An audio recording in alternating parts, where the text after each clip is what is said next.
To learn about the off-grid lifestyle and to be inspired to live your dreams, click subscribe so you don't miss anything. Hit the bell notification.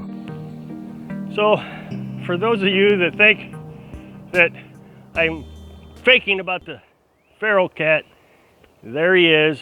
I call it a she, so you may hear me slip and say she, but since the hard freeze we had this last winter, he's been around quite a bit. I think he's living up underneath the house now, so that'll keep the rodents out from underneath the house.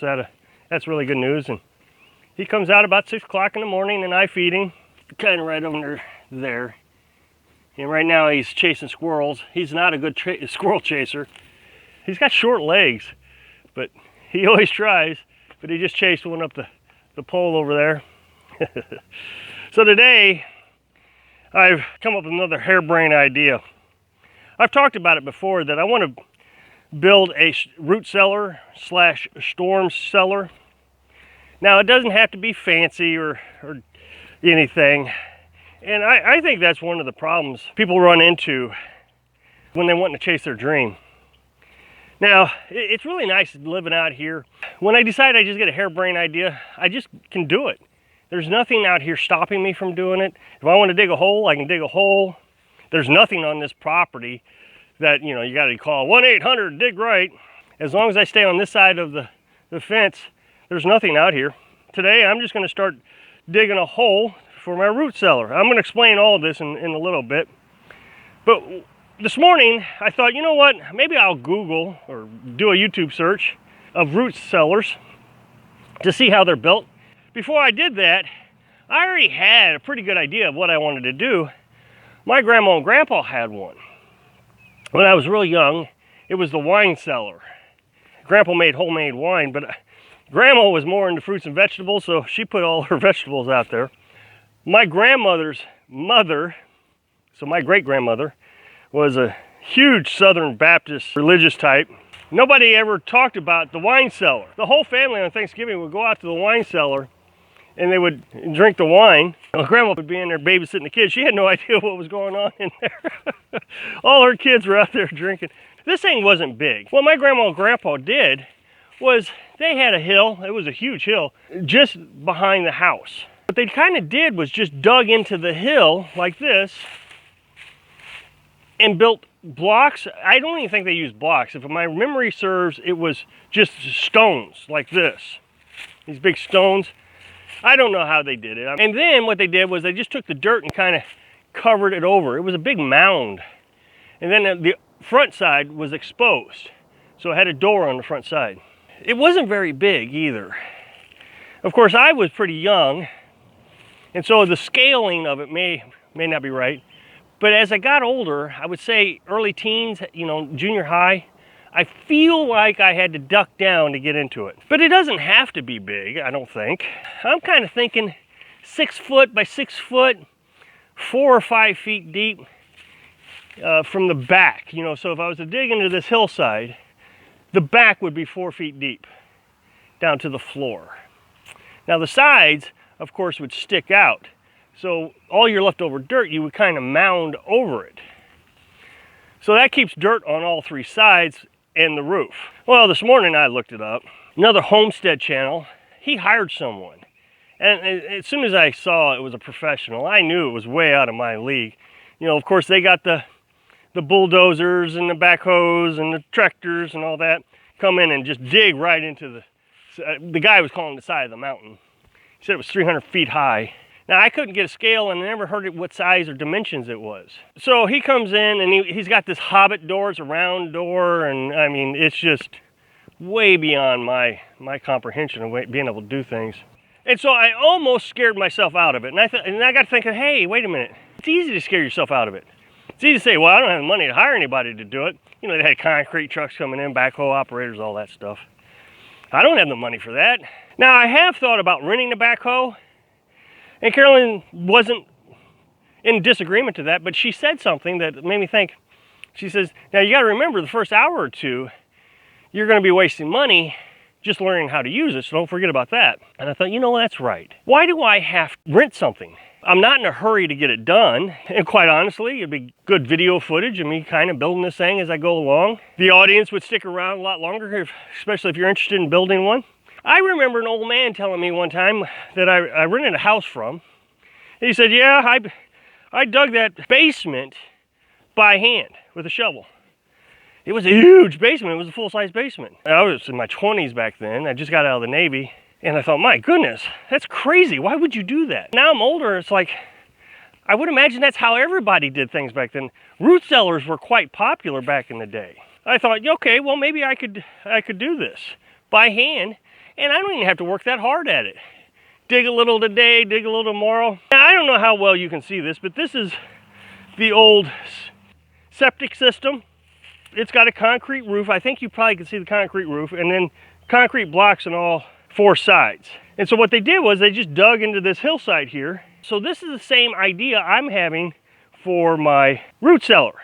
This one is probably 4 feet deep if I had to guess. Maybe you can see the chickens out playing today. It's getting ready to rain, so I think they know it, so they're getting all the worms they can. This would be a good opportunity to have a project in between projects. For example, I want to build a shed for the well, but I got to wait 6 days so I can go and get the materials. Well, in those 6 days, I don't really have a lot to do. So I'm gonna get started and start digging a hole and see where we go from there.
Okay, so I've been at it for about an hour now, and I think I got quite a bit done. I mean, you're probably thinking, oh, I could have done a lot more than that, and you probably could, but I ran into a concrete slab, and as you saw, I was having to beat that out of there, which, in my opinion, actually, now that it's out, well, I don't know how far back it goes.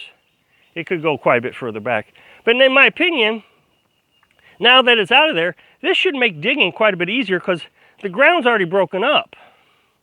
So we decided to go ahead and put it right in front of the house. That way, when Carolyn wants to come out and get potatoes or something that she's grown, she can come right out here and come into it. See, so that'll be the backside. I don't know if you can actually see the slope of the hill. We're on a pretty good slope here. Here will be the front door. So we'll have to walk around and into the front door. All the leftover dirt we can mound up. Now, I'm not sure exactly how all this is all going to work out. I'm going to be honest. As we progress along, we may learn more and figure out what we want to do and how it's all going to work out. You know, we may have a step down. Of course, I'm going to have to put a French drain in it, which is what I did over here with the well. You know, you dig a ditch, put a pipe in it with perforations in it, put gravel over it, and then we'll line the walls with concrete blocks. Now, just down the road from us, a guy has done the same thing with his ditch. And so he just dug right into the ditch and he's mounded over. He doesn't even have a front door on it. I think he's just using it for a storm shelter.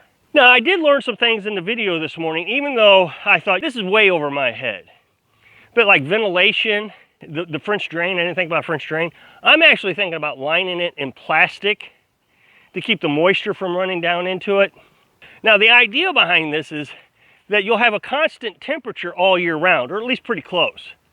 So in the wintertime, it should be in the 50s. In the summertime, it should be in the 60s. I feel like just after an hour pulling all this concrete out, I actually got quite a bit done. I'm pretty excited about this. You figure I'm already a shovel length deep.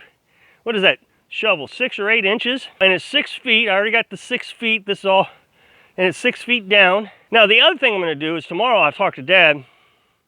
And of course, Dad was related to my grandmother.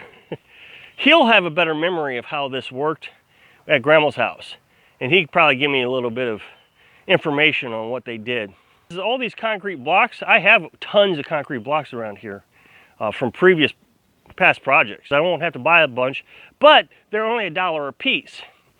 I hope I can inspire you to get harebrained ideas when you're living your dream. Thanks for watching.